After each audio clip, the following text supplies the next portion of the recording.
히브리서 12장 1절로 3절 제가 봉독해 드리겠습니다.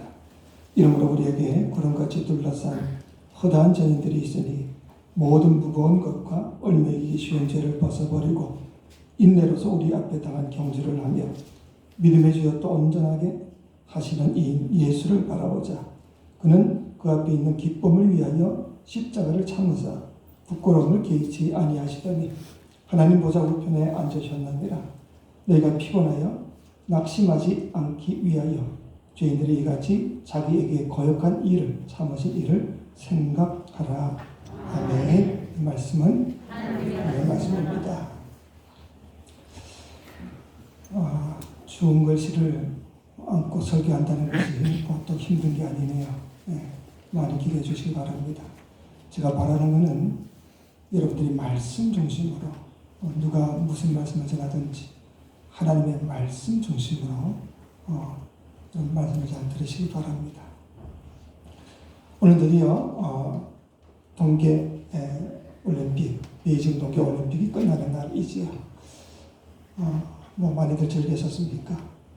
근데 1984년 LA 하계 올림픽 가운데 아주 감동적인 장면이 한번 연출이 되었습니다. 올림픽의 꽃이라고 하면 마지막에 하는 그 마라톤을 우리가 꼽을 수 있지요.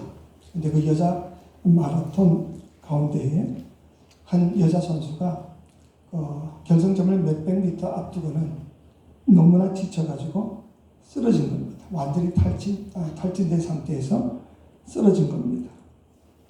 근데 또 다시 일어나서 또 뛰려고 애쓰고 있고 계속 그러니까 옆에서는 너무 안타까워서 이제 그만 뛰시라고. 근데도 이 선수는 그냥 이를 악물고 끝까지 두 손을 불끈 쥐고 그렇게 계속해서 뛰는 겁니다. 그리고 마침내 자기에게 주어진 그 모든 거리를 완주를 한 거죠. 물론 등수는 꼴등입니다. 근데 이 여자 선수가 트랙에 들어와가지고 트랙을 한 바퀴 돌 때에 그게 모였던 모든 관중들이 다 일어나가지고 아주 환호의 박수를 보내주는 겁니다. 그러니까 1등으로 들어온 선수보다 훨씬 더 많은 환호를 드린 거죠. 그 이유가 뭐냐? 바로 그 극한 상황 속에서도 굴하지 않고 그 인내와 끈기를 가지고 자기에게 주어진 모든 경주를 끝마친 그 경주 정신에 모두가 다 감동을 했기 때문이 아니냐 하는 거지. 오늘 우리가 읽었던 이 히브리서 본문에 보니 우리의 신앙생활이 경주자와 같아 그렇게 표현을 하고 있습니다. 우리의 신앙생활이라는 것이 따뜻한 봄날 무슨 산책이라 한 것처럼 그렇게 되어서는 안 된다. 경기에 임한 선수들처럼 그것도 100m, 200m 그런 단거리 경주가 아니라 인내를 요구하고 있는 마라톤과 같은 것이 우리의 신앙생활과 같아. 그 이야기를 합니다. 그런데 문제는 우리 모두가 다 그런 신앙의 경주는 하고는 있지만 우리 모두가 다 정말 하나님이 보시기에 아름다운 모습을 가지고 이 경주에 임하고 있느냐 그 말입니다. 어떤 사람은 하나님 보시기에 심히 염려스러운 사람도 있을 테고 또 어떤 사람은 정말 다윗과 같이 그 마음에 합한 사람도 분명히 있을 겁니다. 그럼 우리 모두가 다 신앙의 경주자라고 한다면 우리가 어떤 자세를 가지고 여기에 임해야 하나님의 마음에 합한 사람들이 될까? 오늘 본문에 보니까 이런 경주자의 자세에 대해서 몇 가지 말하고 있습니다. 먼저는 우리가 벗어야 될 무거운 것들을 다 벗어버려야 한다. 본문은 이야기하고 있지요. 여러분 경주에 임한 선수가 몸에 치렁치렁 온갖 것을 다 달고 나왔다면 경주가 제대로 되겠습니까? 중절모를 쓰고 난리를 덮보자락을 입고 뛴다 그런다면 이건 도대체 경기를 임할 수가 아마 없을 겁니다. 그렇기 때문에 거추장스러운 것을 다 밑에 있는 팬티 하나라도 그게 아주 과학적으로 해서 아주 달리기에 적합한 이런 것을 해서 입고 뛰는 것이 보통 선수들 아닙니까? 여러분 우리의 신앙생활도 역시 마찬가지다. 꼭 제가 아니더라도 신앙생활에 방해되는 모든 것들은 우리가 과감히 버릴 수가 있어야 됩니다. 어떤 집사님이 등산을 참 좋아했습니다. 그래서 언제나 날이 좋으면 시간이 나면 등산을 꾸려가지고 등산을 하는데 문제는 뭐냐? 이분이 주일날이 되어도 날이 좋으면 교회에 오지 않고 등산을 간다는 겁니다. 그러니까 날이 좀 흐리고 좋지 않은 날은 마지못해 교회를 오고 날만 좋으면 짐을 싸서 등산을 가버리는 거죠. 어느 주일날 역시 날이 좋아서 이 집사님이 또 등산을 갔습니다. 근데 너무 산이 좋아서 좀 지체를 하는 가운데 그냥 하산할 시간을 놓쳐버렸습니다. 그러니까 서두르다가 그냥 찻길 낭떠러지로 떨어지게 됩니다. 그래서 생각에 순간적으로 이제 나는 죽었구나. 집사가 되어서 주일 성수도 하지 않고 내가 이렇게 등산을 왔으니 이제 벌을 받는구나. 그러면서 내려가다가 발버둥 치는데 뭔가 손에 잡힌 게 있었어요. 그래서 그걸 꽉 잡았더니 절벽 중간에 있는 소나무였습니다. 그 소나무를 부여잡고는 이제 정말 살려달라고 소리를 치지. 위를 쳐다봐도 아래를 쳐다봐도 까마득합니다. 그래서 소리칩니다. 사람 살려, 사람 살려. 거의 아무도 없어. 아무리 소리쳐도 대답하는 사람이 아무도 없습니다. 나는 점점 어두워지고 그래서 점점 죽음의 공포가 몰려오기 시작했습니다. 근데 위에서 갑자기 김집사 이렇게 부르는 소리가 들리는 겁니다. 정신이 번쩍 들어가지고 제가 저기 있습니다. 빨리 저 좀 구해주세요. 소리쳤습니다. 근데 순간적으로 이렇게 날이 어두운데 이 절벽 밑에 있는 나를 어떻게 알아보고 이 어둠 속에서 나를 김집사라고 부르냐 의아한 마음이 들어서 위에 계신 분은 누구십니까? 물었더니 나는 내가 믿는 하나님이다. 그러더라는 겁니다. 그 소리를 듣고는 너무 반가워서 하나님 정말 감사합니다. 저는 하나님은 교회만 계신 줄 알았는데 절벽 위에도 계시는군요. 어서 저를 좀 구해 주십시오. 팔이 아파 죽을 지경입니다. 그랬더니 하나님께서 그러면 너는 정말 나를 믿느냐? 내가 지금 너를 건져줄 수 있다고 믿느냐? 그렇게 묻자 이 김집사님이 한다는 소리가 그럼요. 제가 명색이 그래도 집사인데 하나님을 안 믿으면 누가 하나님을 믿겠습니까? 그러니 어서 좀 구해주세요. 그래서 하나님께서 그럼 내가 이제 너를 구해줄 테니 내가 지금 잡고 있는 그 소나무를 놓아라. 근데 이 집사님이 놓으려고 밑에를 쳐다보니까 까마득한 아직까지 절벽이 밑에 있습니다. 만일 손을 놓아서 하나님이 만약에 하나라도 실수하시면 자기는 죽을 수밖에 없다. 그 생각이 드니까 그것을 더 꽉 쥐고는 하나님 이것만큼만은 절대 놓을 수 없습니다. 그리고 다시 큰 소리치고 그 위에 하나님 말고 다른 분은 없어. 그 소리를 치다가 잠에서 벌떡 일어났다고 그럽니다. 꿈이었지. 그래서 이분이 곰곰이 생각하다가 성경을 펼쳤더니 바로 오늘 본문의 말씀이 나오더라는 겁니다. 모든 무거운 것과 얼매기 쉬운 죄를 벗어버려라. 그러니까 신앙생활에 방해되는 모든 무거운 것들은 다 우리가 벗어던져야 된다. 그게 취미가 되었든 무엇이 되었든지 간에 그걸 버려야 되겠구나 하는 깨달음을 가지고 그 다음부터는 등산에 주일날은 아예 가지 않고 아예 취미를 바꿔버렸다고 그럽니다. 우리에게 벗어야 될 것들이 얼마나 많습니까? 나름대로 여러분들이 제대로 좀 마음의 결단을 하고 벗을 것들은 제대로 벗어야 내 신앙생활에 방해가 되지 않는다. 뿐만 아니라 오늘 본문에 보니까 정말 얼매기 쉬운 죄를 벗어버려라 그렇게 했지. 또 어떤 사람이 꿈을 꾸었는데 꽉삭한 위에 찬란한 천국이 있더라는 겁니다. 근데 이제 그것을 한 계단 한 계단 올라가게 되어 있는데 모두가 다 발목에 쇠사슬을 하나씩 달고 있더라는 겁니다. 그러면 그것을 달고는 올라가는데 처음에야 뭐 별로 길지 않으니까 힘들지 않게 조금씩 이제 올라가는데 올라가면 갈수록 점점 더 이 쇠사슬이 길어지는 겁니다. 그러니까 그게 얼마나 무겁겠습니까? 그 중간쯤 올라가다가 어떤 사람은 그 발목에 있는 쇠사슬을 아예 풀어버리고 올라가는 사람이 있는데 많은 사람들이 그냥 그 쇠사슬을 달고는 끙끙거리며 올라가는 거지. 이 꿈꾸는 사람도 역시 너무너무 이 쇠사슬이 무거운 거지. 그러다가 자칫 잘못해가지고 그냥 그 위에서부터 굴러 떨어지다가 깨어보니 꿈이었다 이야기를 합니다. 여러분 우리가 누구나 다 얼매기 쉬운 죄를 우리가 짊어지고 살아가고 있지 않습니까? 어떤 사람은 탐욕을 가질 수 있고 정욕을 가질 수도 있고 교만일 수도 있고 의심일 수도 있고 남을 미워하는 마음이나 시기 질투하는 것도 우리가 다 이런 잘못된 쇠사슬이 아니냐. 그렇기 때문에 우리는 이런 얽매이기 쉬운 죄를 짊어지고서는 도무지 주님을 향해 계속적으로 달려가기가 어려울 겁니다. 그러니 단호하게 끊어버릴 것들은 끊어버려야 우리 신앙의 경주를 끝까지 감당할 수가 있다. 두 번째, 우리는 인내를 가질 수 있어야 하는 거지. 여러분, 경주를 함에 있어서 가장 중요한 덕목 중 하나가 바로 이 인내가 아니냐. 마라톤도 역시 마찬가지 아닙니까? 인내치 못하면 끝까지 달려갈 수가 없는 겁니다. 오늘 본문 1절 우리 같이 한번 봅시다. 오늘 1절 시작.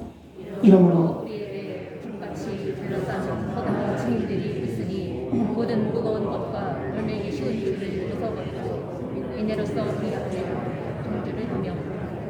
아멘. 모든 죄를 벗어던지고 인내로서 우리 앞에 당한 경주를 하자 말합니다. 하루는 개구리 두 마리가 우유통에 잘못해서 빠졌습니다. 그 중에 한 마리는 살아나려고 호적거리면서 몇 번 점프를 해봤지만 그 우유가 첨벙거리는 데서 잘 뛸 수가 없죠. 그렇게 몇 번 뛰다가는 그만 뛰기를 포기하고 실망해서 그냥 죽어버렸습니다. 근데 또 한 마리는요, 끝까지 포기하지 않았습니다. 물론 그 개구리도 우유통이 미끄럽다는 사실을 다 알고 있었죠. 그러니까 몇 번 점프를 해서 빠져나오려고 그렇게 애쓰고 노력했지만 그게 불가능하다는 사실도 알았습니다. 하지만 이 개구리는 끝까지 포기 않고 계속해서 밤새도록 그 우유통을 헤집고 다녔습니다. 그런 가운데 드디어 밤이 지나고 아침이 되니까 태양이 떠오르니까 그렇게 계속 휘저었던 그 우유가 버터가 되어버린 거죠. 햇빛에 의해서. 그래서 그게 딱딱해지니까 그걸 딛고 개구리가 탈출할 수 있었다. 여러분, 우리들 역시 마찬가지입니다. 이 극한 상황 속에 있다 할지라도 절대로 절망하거나 낙심하지 말고 끝까지 인내하며 최선을 다하면 분명히 살 길이 있음을 믿으시기 바랍니다.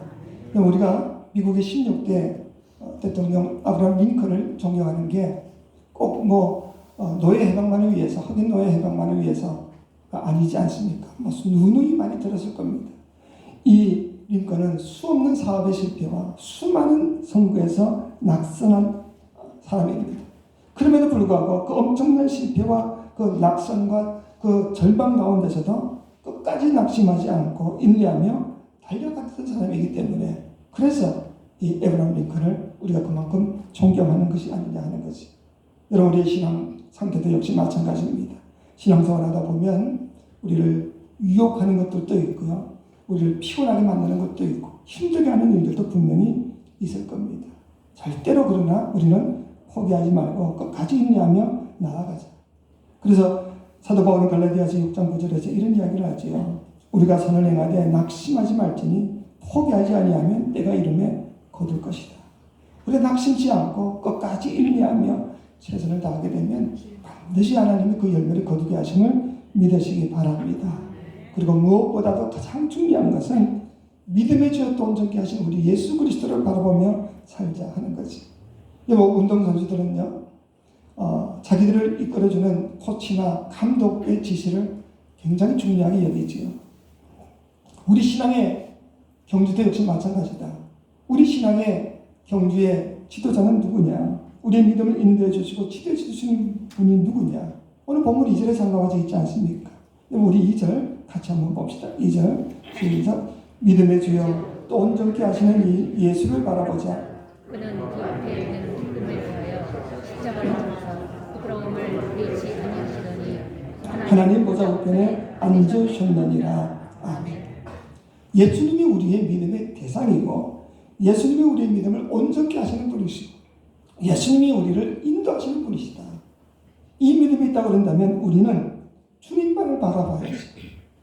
주변의 환경 바라볼 것이 아니라 사람을 바라볼 것이 아니라 목사가 여러분의 신앙의 표준이 될 수도 없고 장로님이 여러분의 신앙의 표준이 될 수도 없습니다.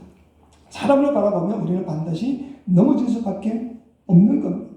그러니까 우리가 사람이 표준이 되어서는 안 되고 언제나 어제나 오늘이나 영원하시고 절대로 변함이 없어지는 바로 그 예수 그리스도를 바라보고 나아가자. 그리고 세상 환경과 여건도 우리가 바라볼 수가 없죠. 얼마나 시시때때로 변하는 것이 세상입니까? 여러분, 한 번은 예수께서 홀로 산에서 기도하실 동안에 그 제자들이 배를 타고 갈릴리 바다를 건너가게 됩니다. 근데 배가 한가운데 쭉 왔을 때 갑자기 광풍이 불면서 이 제자들이 죽음의 위기를 당하게 됩니다. 그때 우리 예수께서 그 상황을 아시고는요, 바다를 걸어서 오셨다. 성경에 보면 그렇게 기록하고 있지. 처음에 제자들은요, 그 오시는 분이 예수님인 줄 모르고 유령인 줄 알았다. 모두 두려워 떨었지요. 근데 가만히 보니까 예수께서 말씀하시죠. 너희 두려워하지 마라. 안심하라. 제자들이 위로할 때에 그 용감했던 베드로가 당장 났습니다. 만일 주이시면 나로 하여금 나도 물 위를 걸어가게 오라고 하소서. 그 예수께서 와라 이야기하죠. 베드로는 겁도 없이 그 풍랑이 있는 바다 속으로 선봉 뛰어듭니다. 그때 놀랍게도 베드로가 걷게 됩니다. 어떤 때? 예수를 바라볼 때. 근데 예수를 바라볼 때는 물 위를 걸었는데 갑자기 큰 파도가 치고 하니까 예수에게 눈을 떼서 그 바다를, 그 파도를 보는 순간에 물속에 빠져들더라 하는 겁니다. 순간적인 두려움으로 인해서 결국은 물속에 빠지더라. 우리들 역시 마찬가지입니다.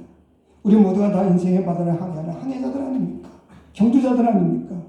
어떻게 하면 우리는 이 험난한 험한 바다를 우리가 건너갈 수 있을까? 우리 시선을 예수님께 고정시키자. 단 한순간도 우리 시선을 인간이나 환경이나 인생의 풍랑에 빼앗겨서는 안 된다. 그럼 베드로처럼 물속에 빠질 수밖에 없는 겁니다. 우리 모두가 정말 이 인생의 항로에서 진정한 승리자가 되기 위해서는 우리는 두려운 환경과 또 사람이나 헛된 것을 바라보지 말고 오직 예수님만 바라볼 수 있기를 주의 이름으로 축원합니다. 스데반 집사님께서 복음을 전하다가 유대인에게 핍박을 받아서 돌에 맞아 죽게 되지요. 그 돌을 맞으면서도 성경에 의하면 얼굴에 들어서 오직 하늘을 우러러 바라보았다. 사도행전 7장 55절에 의하면 스데반이 성령 충만하여 하늘을 우러러 주목하여 하나님의 영광과 및 예수께서 하나님 우편에 서신 것을 보았다. 그렇게 했습니다. 죽는 그 순간까지 예수님만 쳐다보았다. 돌에 맞아 순교하는 그 순간에 그랬더니 그 얼굴이 천사와 같이 환하게 빛날 수 있었다. 그렇게 기록하고 있지 않습니까? 우리 신앙생활도 이렇다면 얼마나 좋겠는가. 신앙생활이라는 것이 이것저것 견눈질하는 것이 아니라 믿음의 주요 또 온전히 하신 예수 그리스도만을 바라보며 달려가는 것이 우리의 신앙생활이다. 그러면 주님이 주시는 힘 가운데와 능력을 가지고 얼마든지 우리의 모든 것을 이길 수가 있다. 그리고는 마지막 순간에 주님이 분명히 약속하지 않았습니까? 영광스러운 보상이 분명히 있을 것이다. 오늘 본문의 2절에도 말하지요. 믿음의 주여 또 온전히 하신 이 예수를 바라보자. 그는 그 앞에 있는 기쁨을 위하여 십자가를 참으사 부끄러움을 끼치 아니하시더니 하나님 보좌 우편에 앉으셨느니라. 예수님도 똑같이 우리와 같이 육신을 입고 이 땅에 오셨습니다. 똑같이 믿음의 경주를 달리셨습니다. 그런데 우리 주님은 그 하나님 앞에서 얻을 즐거움과 하늘 보좌를 위해서 십자가의 모든 고통과 그 부끄러움을 참으셨다. 사람들의 멸시천대 부끄러움을 길지 아니하셨더니 결국 하나님 보좌 우편에 앉는 놀라운 상급을 받게 되었다 하는 거지. 우리 주님만 그랬냐? 성경에 나오는 많은 신앙의 위인들 역시 다 마찬가지 아닙니까? 믿음의 걸음을 끝까지 달렸더니 하나님께서 저들을 두 손 들고 또 안아주시고 그에 맞는 귀한 상급을 주셨다고 성경에 분명히 기록하고 있습니다. 허다한 적인들이 있지 않습니까? 그렇기 때문에 우리의 이 신앙생활은 결코 헛되지 않음을 꼭 믿으시기 바랍니다. 지금 여러분들 가운데는 암과 같은 질병으로 고통받는 분도 계실 겁니다. 경제적인 어려움을 통해서 남보는 눈물을 흐르는 분도 계실 겁니다. 남이 알지 못하는 외로움과 또 여러 가지 상식 가운데 있는 사람들, 또 말할 수 없는 아픔과 고통 중에 있는 여러분들도 아마 많이 계실 겁니다. 우리 모두가 다 절대 낙심하지 말자, 좌절하지 말자.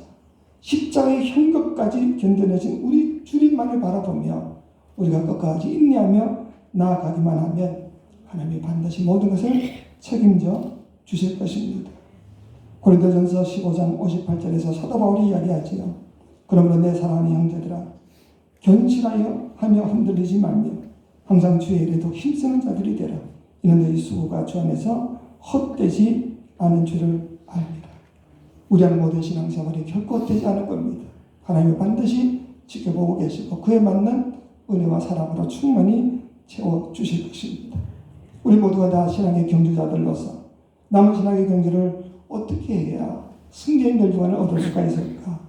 모든 무거운 짐과 죄악을 벗어던지고 인내로서 오직 예수 그리스도만을 바라보기만 하면 틀림없이 우리 모두는 다 승리할 수 있을 것이다.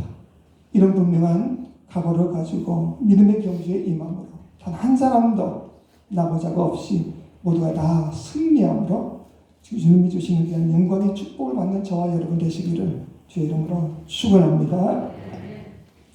사랑이 많으신 아버지 하나님, 우리 모든 믿음의 경주를 하는 자들로서 모든 무거운 짐과 죄악을 벗어던지고 인내로서 우리 주 예수 그리스도만을 바라보며 열심히 나아갈 수 있는 우리 모두가 되게 도와주옵소서. 우리를 이끌어 주시고 어떤 문제가 있든지 간에 오직 주만 바라보며 승리할 수 있는 우리 모두가 되게 도와주옵소서. 예수님의 이름으로 기도하옵나이다. 아멘.